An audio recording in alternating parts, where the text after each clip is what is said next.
លោកលីវមកផឹកស្រាគ្នាមួយកែវមកផ្ទះនេះមិនអន់ទេជាផ្ទះដែលស្អាតបំផុតក្នុងភូមិហើយយកមកធ្វើជាកន្លែងធ្វើការពិតជាស័ក្តិសមណាស់រឿងនឹងពិតប្រាកដហើយបងប្រុសខ្ញុំទាំងពីរនាក់ខំសន្សំលុយពេញមួយជីវិតទើបសង់បានផ្ទះមួយខ្នងនេះឥឡូវពួកគេស្លាប់បាត់ទៅហើយអាលីនយូក៏មិននៅភូមិដែរផ្ទះនេះខ្ញុំជួយមើលថែជំនួសវាសិនទៅចុះបើវាត្រឡប់មកវិញហើយមិនព្រមទទួលស្គាល់ថាជារបស់ឯងតែមិនទៅមិនព្រមទទួលស្គាល់ខ្ញុំមានសម្បត្តិមរតកដែលឪពុកវាបន្សល់ទុកមានទាំងអក្សរមានទាំងហត្ថលេខាត្រឹមត្រូវទាំងផ្ទះទាំងដីទាំងប្រាក់ឧបត្ថម្ភគឺសុទ្ធតែស្ថិតក្រោមការគ្រប់គ្រងរបស់ខ្ញុំដែលជាប្អូនបង្កើតរបស់គាត់ទាំងអស់តាឈៀងពូនៅតែជាមនុស្សដែរឬអាពូក្មេងមិនដឹងក្តីឯងចេះនិយាយជាមួយចាស់ទុំបែបនេះមែនទេខ្ញុំគឺជាពូបង្កើតរបស់ឯងណាក្នុងពេលដែលឪពុកម្ដាយឯងមិននៅហើយនោះឥឡូវនេះខ្ញុំគឺជាមេគ្រួសារផ្ទះនេះតាំងពីពេលណាទៅដែលឯងមានសិទ្ធិសម្រេចចិត្តនោះកុំក្តៅក្រហាយពេកអីអាក្មេងមហាវិទ្យាល័យលោកលីបាននិយាយរួចហើយឲ្យតែរុះរើផ្ទះនេះចេញផ្លូវលំភុកច្រំក្នុងភូមិយើងនឹងត្រូវបានចាក់បេតុងទាំងអស់ទោះជាយ៉ាងណានេះជាផលប្រយោជន៍របស់ប្រជាជនយើងអាក្មេងមើលស្ថានភាពឲ្យច្បាស់ទៅលិខិតទេសិទ្ធនេះអ្នកភូមិទាំងអស់សុទ្ធតែទទួលស្គាល់ផ្ទះនេះទោះឯងមិនព្រមប្រគល់ឲ្យក៏ត្រូវតែប្រគល់ឲ្យឈប់ទាំងអស់គ្នាលីងតាឈៀងលីវហ៊ីសឺពួកឯងនៅមានច្បាប់ទម្លាប់ខ្លះទេឪពុកម្ដាយរបស់លីងយីបានភ្លីជីវិតដើម្បីការពារភូមិមួយនេះពួកឯងបែរជាមកធ្វើបាបកូនកុំព្រីទៅកើតពួកឯងគ្មានសមមនសិការខ្លះទេអាចារ្យក្បាលខូចកុំយកច្បាប់ទម្លាប់មកគៀបសង្កត់ខ្ញុំសម្រាប់រូបខ្ញុំដែលដើរជោគជាមលើលោកនេះខ្ញុំស្គាល់តែក្រដាសស្នាមដែលមានហត្ថលេខាតែប៉ុណ្ណោះនេះជាលិខិតបណ្ដាំហើយអ្នកភូមិទាំងអស់ក៏យកព្រមដែរឯងជាមេភូមិដែលចិត្តចូលនិវត្តន៍ទៅហើយមានសិទ្ធិអ្វីមកជ្រៀតជ្រែករឿងនេះឯងនិយាយរឿងមិនពិតលិខិតនោះវាជាក្រដាសខ្លាំងៗទេមើលទៅសាច់ញាតិតែគ្មានគិតយូរទាំងនេះខ្ញុំពិតជាអស់សង្ឃឹមខ្លាំងណាស់នេះគឺស្រមោចចាប់តាំងពីខ្ញុំត្រឡប់មកភូមិវិញខ្ញុំមានអារម្មណ៍មិនស្រួលក្នុងចិត្តសោះស្រមោចរាប់ពាន់ក្បាលកំពុងទម្លាយខ្លួនទៅទីខ្ពស់ខ្យល់អាកាសក៏ហប់ស្អុះស្អាប់ណាស់នេះគឺជាសញ្ញានៃព្យុះភ្លៀងធំដែលនឹងមកដល់បូករួមទាំងទំនប់ទឹកនៅខាងលើនោះទៀតតែខូចខាតយូរឆ្នាំមកហើយភូមិយើងនៅព័ទ្ធជុំវិញដោយភ្នំទាំង3ទេសទីតាំងដីទាបដូចជាបាតចាននៅពេលដែលភ្លៀងធ្លាក់ខ្លាំងទឹកជំនន់នឹងមិនអាចហូរចេញរួចឡើយដល់ពេលនោះភូមិលីងជាទាំងមូលនឹងលិចលង់មិនខាននេះនឹងក្លាយជាគ្រោះមហន្តរាយដ៏ធ្ងន់ធ្ងរលោកតាចៅកុំនិយាយទៀតអីបាទ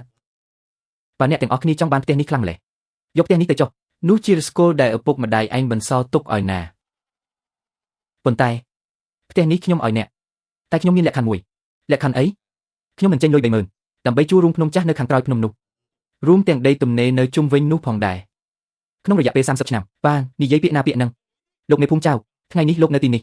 ជួយធ្វើជាសាក់សិនមិនខ្ញុំគៀបសង្កត់គេទេណាគឺគេខ្លួនឯងទេដែលជាអ្នកស្នើសុំឯងនេះវាពិតជាល្ងងខ្លៅណាស់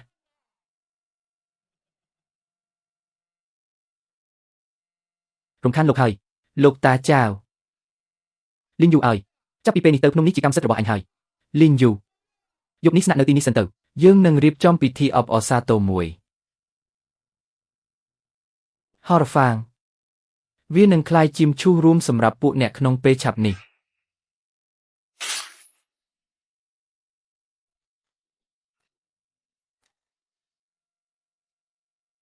គឺនៅទីនេះឯងផ្ទះឥដ្ឋបេតុងធម្មតាប្រៀបដូចជាក្រដាសនៅចំពោះមុខគ្រោះទឹកជំនន់ដីភក់ដ៏ធំនេះបន្ទីថ្មក្រានីតនេះនឹងគ្មានអ្វីអាចរង្គើបានឡើយ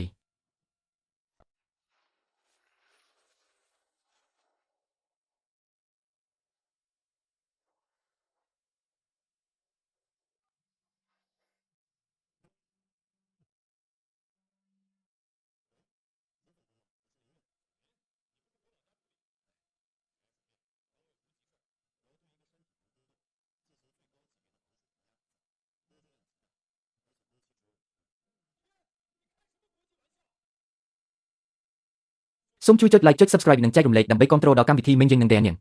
តើឯងកំពុងដេញគ្រឿងចាក់ទាំងនេះចេញមែនទេបញ្ហាផ្លូវចិត្តមែនទេខួរក្បាលឯងមិនស្រួលទេលោកលីខ្ញុំមិនបាននិយាយលេងសើចទេខ្ញុំនឹងទូទាត់ប្រាក់ឈ្នួលឲ្យបងប្អូនទាំងអស់គ្នាខ្ញុំតម្លៃ3ដងនៃទីផ្សាររាល់ការចំណាយទាំងអស់ខ្ញុំនឹងទទួលខុសត្រូវខ្លួនឯងនេះលក្ខខណ្ឌតែមួយគត់មុនពេលមេឃងឹតខ្ញុំចង់ឃើញមនុស្សនិងគ្រឿងចាក់របស់អ្នកបង្ហាញខ្លួននៅមាត់ផ្លូវចូលភូមិលីនជាលុយនៅចំពោះមុខមហន្តរាយដ៏ធំធេងក្រដាសប្រាក់ទាំងនេះសូម្បីតែជូតគូតក៏រឹងពេកដែរ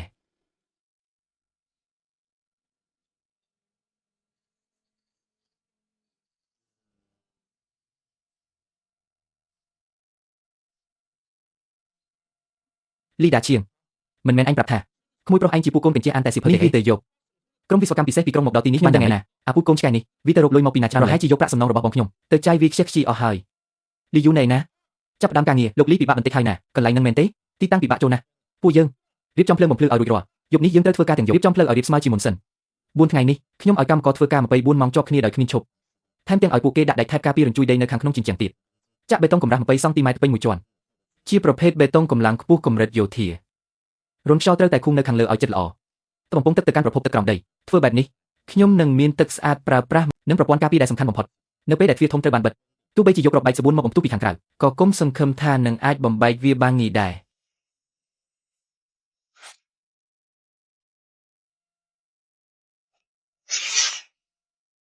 ម្នាក់នេះប្រហែលជាឈួតទៅហើយ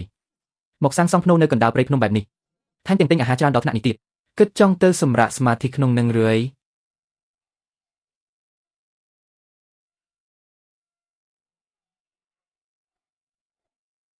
ហ៊ានមកធ្វើរឿងធំដុំក្នុងទឹកដីរបស់អញត្រូវតែធ្វើឲ្យវាស្គាល់រសជាតិបន្តិចហើយមែនទេ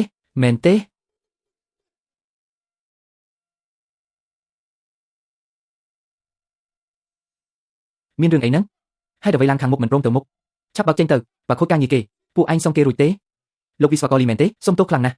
ឡានទាំងប៉ុន្មានគ្រឿងនេះរបស់ឡាននឹងបើកសង្កត់ក្បាលម៉ាស៊ីនខ្លាំងពេកម៉ាស៊ីនវាផ្ទុះបាត់ហើយអាកង់ក៏បាក់ដែរនៅទីហោស្ថានដាច់ស្រយាលបែបនេះរកឡានស្ទូចមកអូសក៏គ្មានដែរកង់ឡាននេះទើបតែបដូរថ្មីម៉ាស៊ីនវាថែមទាំងនៅត្រជាក់នៅឡើយផងចង់កាំងមែនទេ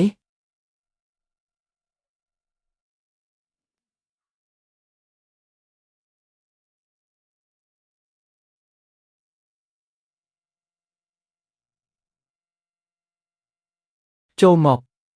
អញចូលមកខ្ញុំសូមប្តឹងជាផ្លូវការក្រុមអង្គអំណាចខូចខើមកបង្អាក់ការសាងសង់ការឈ្លានពានខុសច្បាប់ប្រើប្រាស់គ្រឿងចាក់ធុនធ្ងន់គ្មានស្លាកលេខ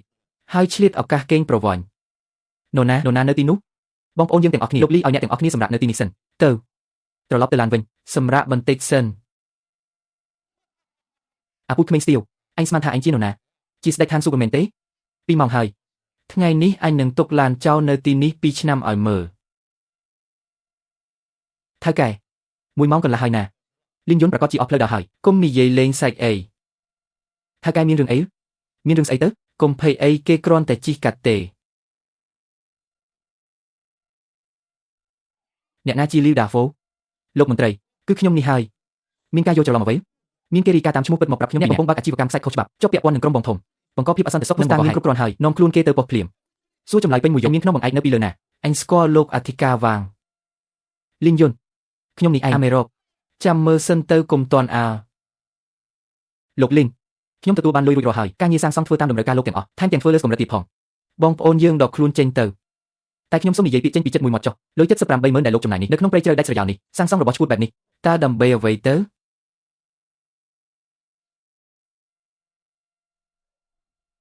មកបងប្អូនទាំងអស់គ្នាញ៉ាំឲ្យឆ្ងាញ់ទៅផ្ទះធំទូលាយណាស់មែនទេថ្ងៃក្រោយនេះជាផ្ទះរៀបការរបស់កូនប្រុសខ្ញុំហា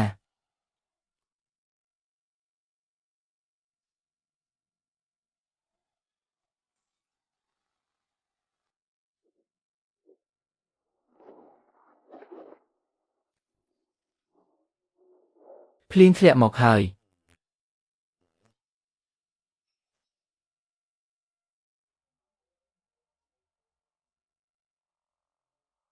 ភ្លៀងខ្លាំងម្លេះតើវាទៅជាយ៉ាងណាទៀតទៅប្រញាប់រើខោអាវហើយការពារម្ហូបនៅលើតុទៅ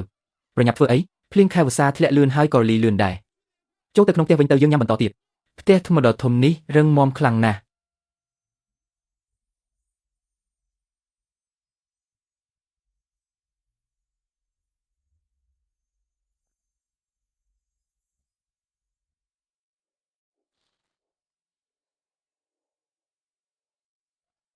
សម្រាប់ឯង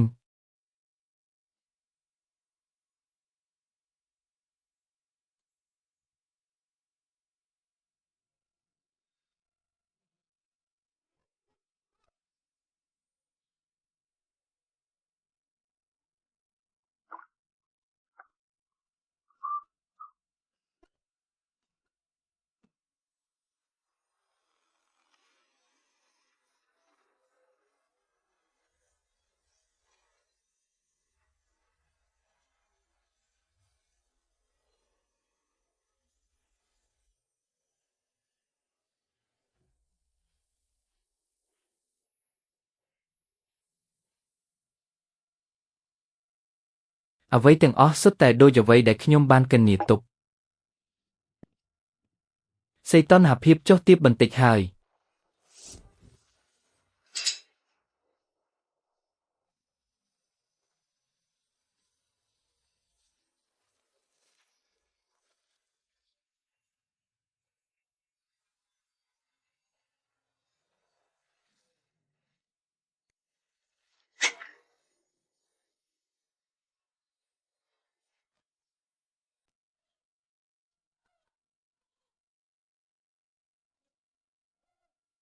បើមិនទៅទេគឺស្លាប់ឈឺចាប់ខ្លាំងហើយឡើងទៅលើទៅ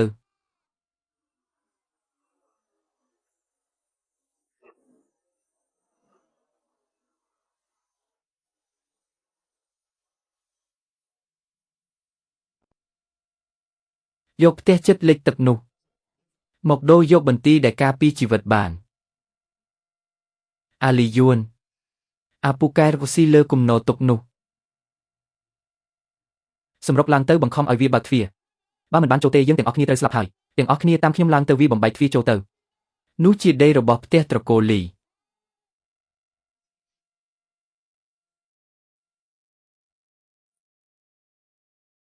ឡើងទៅទាំងអស់គ្នាបើឡើងទៅដល់គឺមានជីវិតរស់នៅហើយឯង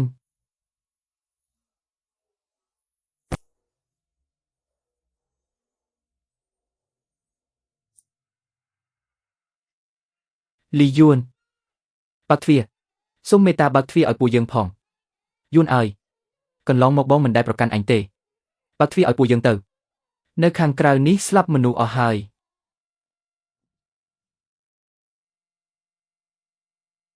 បើកទ្វារឲ្យពួកយើងទៅបានទេនៅដឹងខ្លួនទេឥឡូវចេះសុំអង្វរខ្ញុំហើយ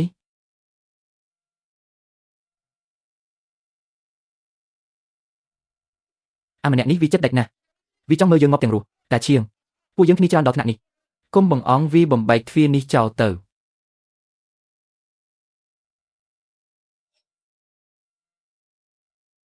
ចេញទៅថយចេញអស់ទៅ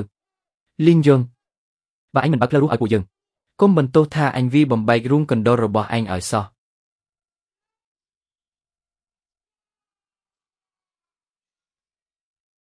ឆាប់ថយចេញទៅជើងអញអូយជើងអញលីងយនខ្ញុំជាពូបង្កើតអញណាអញហ៊ានធ្វើដាក់ពួកយើងចឹងអេអាពូយកូនអកតញោ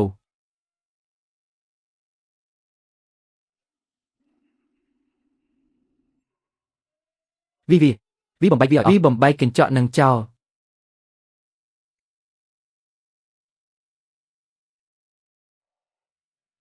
អ្នកណាហ៊ានរំលោភចូលត្រូវទទួលខុសត្រូវលើខ្លួនឯងចោះ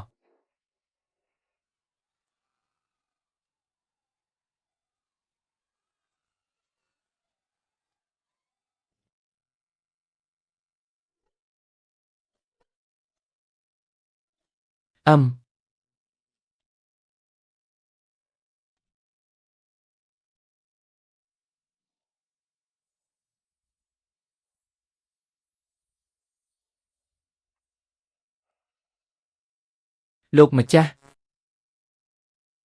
វាចង់រកទីបញ្ចប់ខ្លួនឯងមែនទេឆេវយឲ្យពូដឹងថាឯងស្អប់ពូជាមនុស្សអាក្រក់ពូសំតែត្រូវទឹកជន់លិចមែនប៉ុន្តែទោះឯងមិនខ្វល់ពីពូក៏ដោយតែឯងមិនអាចមិនខ្វល់ពីលោកមេភូមិយ៉ាវទេ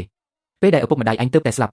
តើនរណាដែលយកអត្រាយកមីក្តៅទៅឲ្យឯងតើនរណាដែលជួយរៀបចំពិធីបុណ្យសពឲ្យឯងទាំងសម្ពាធពេលនេះភូមិទាំងមូលត្រូវទឹកជន់លិចអស់ហើយលោកមេភូមិយ៉ាវដែលចាស់ជារីម្នាក់ឯងកំពុងរងចាំស្លាប់នៅក្នុងភូមិឯងមិនខ្លាចបាបកម្មទេ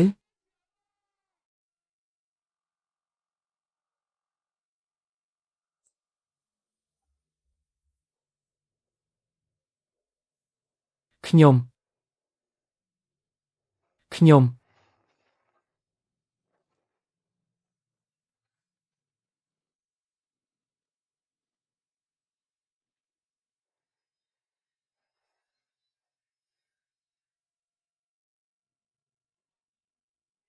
លេងយួនបើកទ្វារពូជាពូរបស់អ្នកណាឯងមិនអាចឃើញគេស្លាប់មិនជួយបែបនេះទេតែឈៀងនិយាយត្រូវណាស់គេមិនអាចទុកពូយើងចោលបែបនេះទេលោកមេភូមិសៀវក៏នៅខាងក្នុងនោះដែរបើវាអត់បើកទ្វារកុំឲ្យវាបានសុខជីវិតអ្នកភូមិទាំងមូលគឺនៅក្នុងដៃហើយលីងយួនបើកទ្វារឲ្យពួកយើងទៅលោកតាសៀវលោកឬទេពូរបស់ខ្ញុំកំពុងតែនឹកឃើញដល់អ្នកដទៃហើយពួកសត្វត្រឆានទាំងនេះដល់ពេលស្លាប់ទៅហើយនៅហ៊ានយកឆ្អឹងចាស់របស់លោកតាមកធ្វើជាខែលការពារខ្លួនទៀត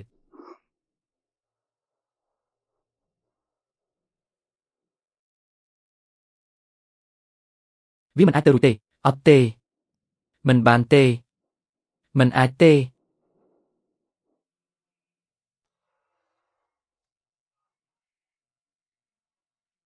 វាបើកហើយ វាបើកបង្អួចហើយលីយូចិត្តទន់ហើយពូទី2ពូហត់នឿយខ្លាំងហើយ